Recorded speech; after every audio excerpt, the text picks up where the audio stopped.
Pemirsa, PD Pasar Makassar Raya berencana akan membuka kembali 156 lots yang masih ditutup oleh pihak pengelola pasar sebelumnya.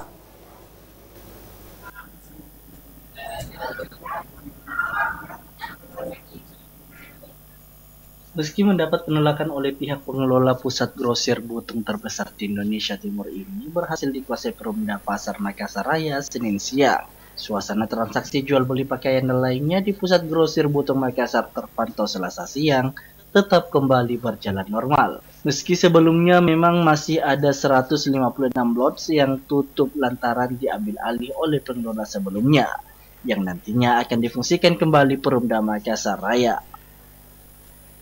Direktur Teknik Perumda Pasar Makassar Raya Syamsul Tanca mengatakan, suasana transaksi jual beli di pusat grosir Butung Makassar tetap berjalan lancar dan normal, di mana tadi dibuka pukul 11 hingga pukul 16 WITA Selasa sore.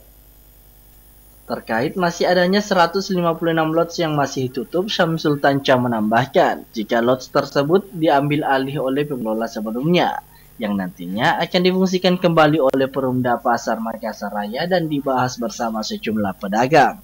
Alhamdulillah hari ini sudah terbuka. Pedagang semua sudah menjual, sudah membuka semua tokonya. Dibuka sejak jam berapa tadi? Tadi itu mulai beroperasi sekitar jam 11. Sudah terbuka semua, sudah akses. Kan aturannya di sini sampai jam 4. Jam 4 ya? Ya. Ya ini ada saya lihat yang tertutup. Yang tertutup itu memang ada 156 pedagang yang diambil alih oleh pengelola. Ini yang banyak mengadu. Jadi statusnya bagaimana nanti itu ke depannya? Nah, ini yang kita akan bicarakan. Akan bicara bagaimana los-los yang tidak terpakai ini bagaimana supaya bisa difungsikan.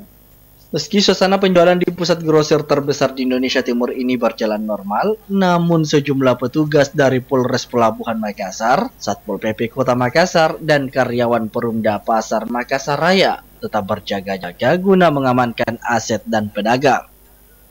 Aziz Sisi Rehana, Selebes TV.